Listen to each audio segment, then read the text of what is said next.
Okay, let's unpack this. We're doing a deep dive today into something, well, absolutely essential for anyone living in the modern world.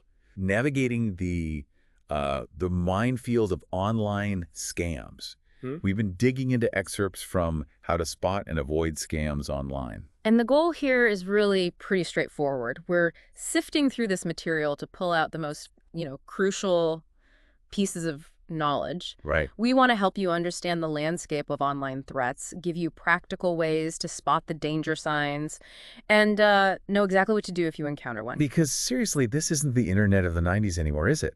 Scammers are sophisticated. They're everywhere in your email, on your phone, social media, even like dating apps. Yeah. This material makes it clear that pretty much everyone online is, well, a potential target. You know, what struck me reading through this is how, despite the technology evolving, the underlying human element, the things scammers exploit, it stays surprisingly consistent. That's the core of it, isn't it? They're not just hacking computers, they're often hacking our psychology. Yeah, exactly. So let's dive into what this source highlights as some of the most common types you're likely to, bump into. Okay.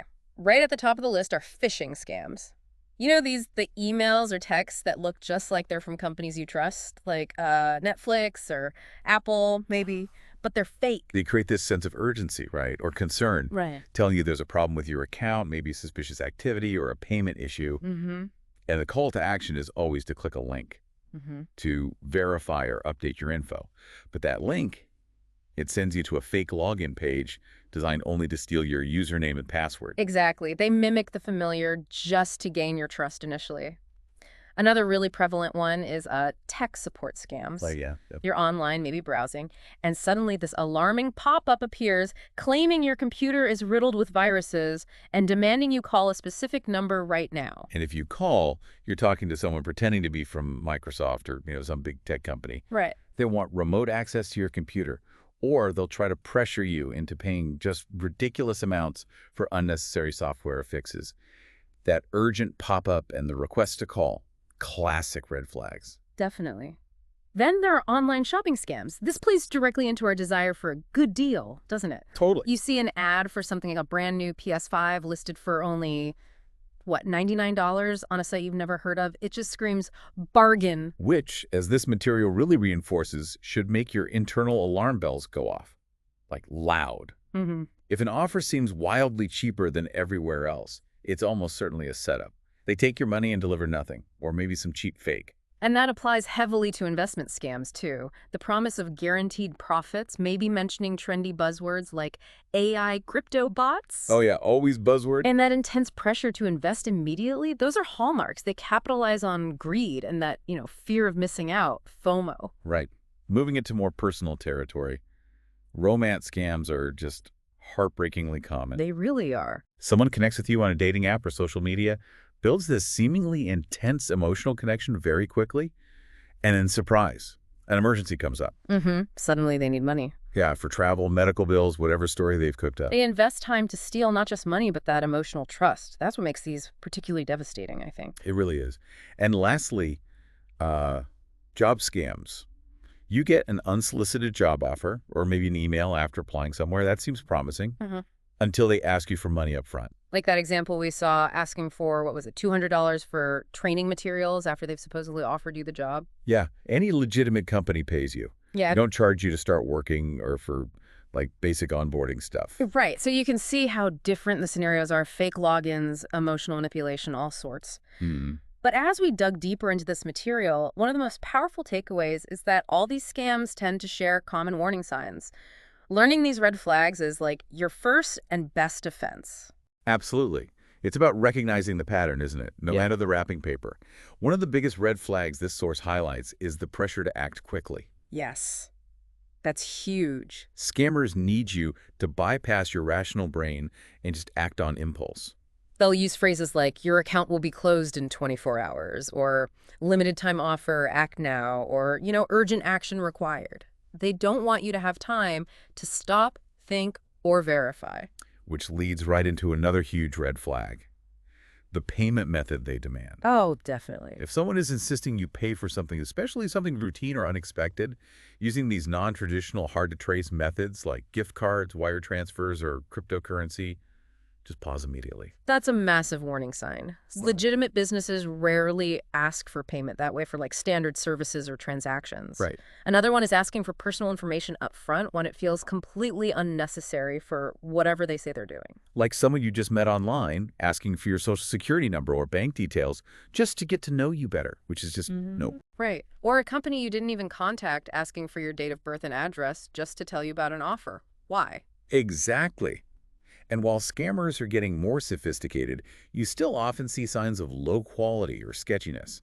The material mentions, like poor grammar in emails, pixelated logos. Yeah, or websites that just look hastily put together or, unprofessional. These are often small details, but they add up, don't they? They do. And as we touched on with shopping scams, anything that seems drastically too good to be true belongs firmly in the red flag category.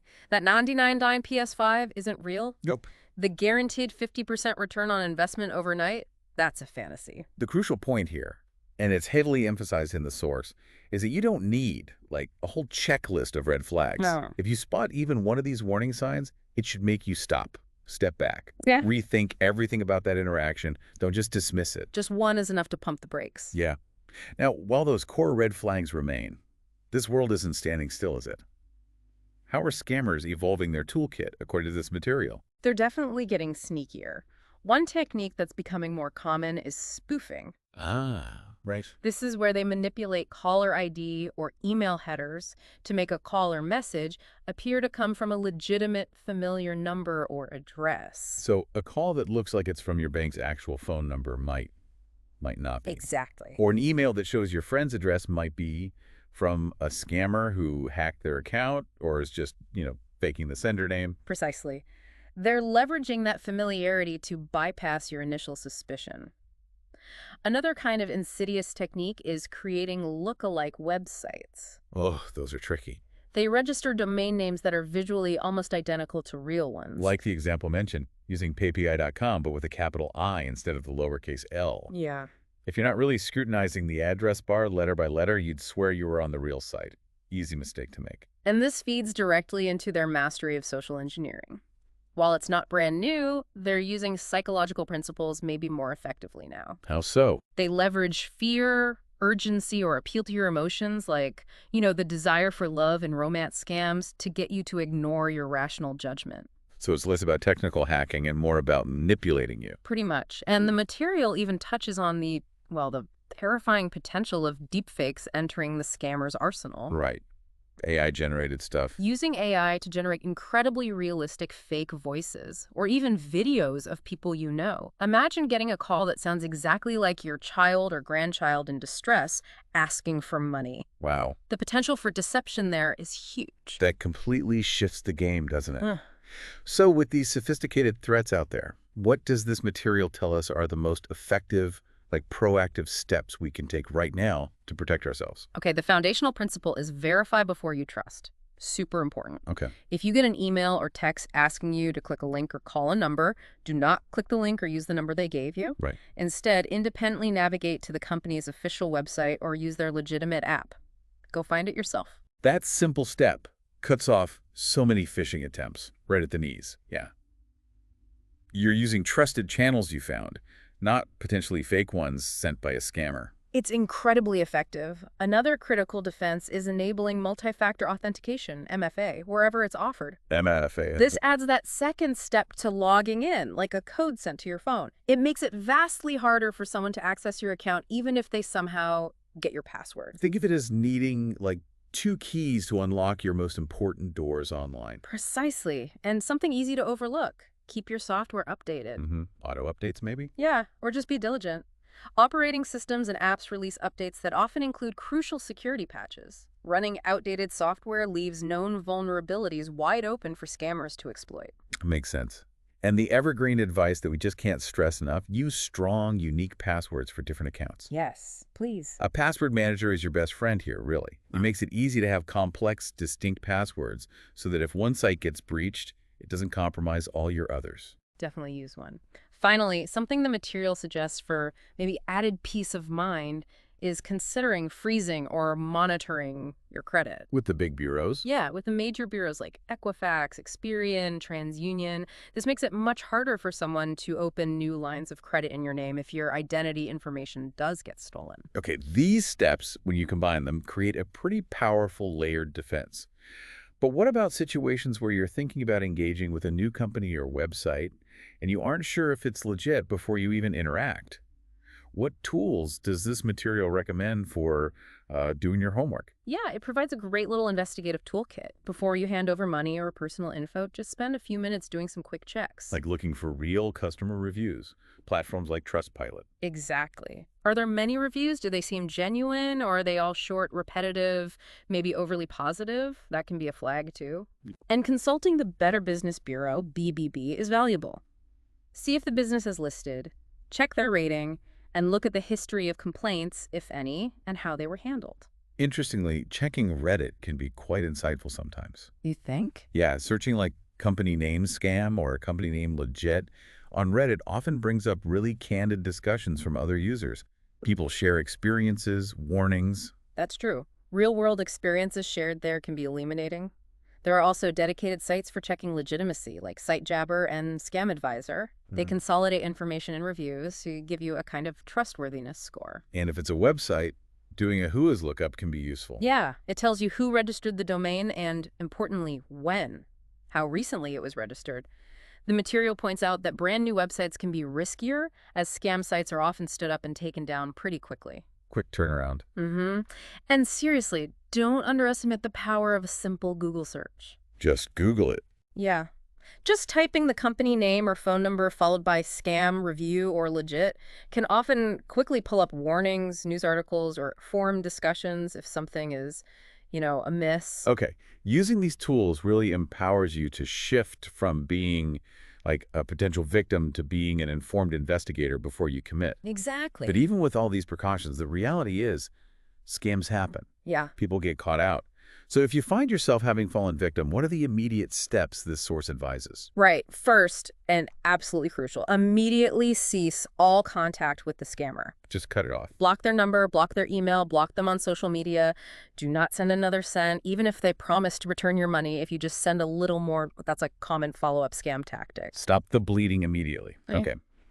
Then it's vital to report the incident to the appropriate authorities. The material mentions national agencies like the FTC, the IC3 in the US, or Action Fraud in the UK. why report? Well, reporting helps track scammers.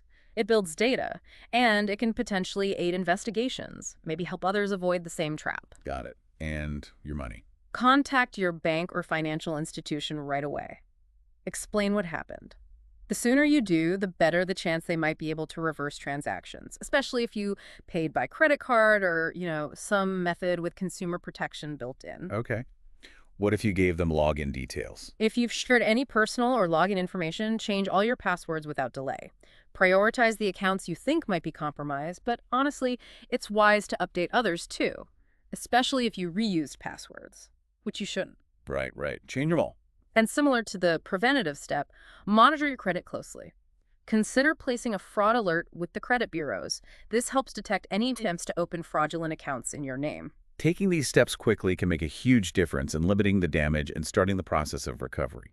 It can feel overwhelming, I imagine, and maybe even embarrassing. It can, yeah. But acting fast is key. Absolutely. Don't let those feelings prevent you from taking the necessary action. This deep dive has really shown that understanding online scams isn't just about learning technical terms. It's really about understanding behavior, both the scammers and maybe our own. Yeah, the key takeaway from this material, really, is that scammers are master manipulators of human nature. They absolutely capitalize on our tendency to trust and our vulnerability to urgency. They create these scenarios specifically designed to bypass our critical thinking, making us act quietly or emotionally. Which is why that incredibly simple yet powerful piece of advice quoted in this source is the perfect summation. When in doubt, don't click, don't pay, and don't share. Just slow down, take a breath. Use those research tools we talked about. Let skepticism be your shield, especially when pressure or strong emotions are involved. And maybe think about this. How much of a scammer's success relies entirely on weaponizing those two very human things, trust and urgency? It really highlights how crucial it is to be aware not just of the external threats, but maybe of our own internal responses when we're navigating the online world. What does that awareness change about how you'll interact with unexpected messages or offers going forward?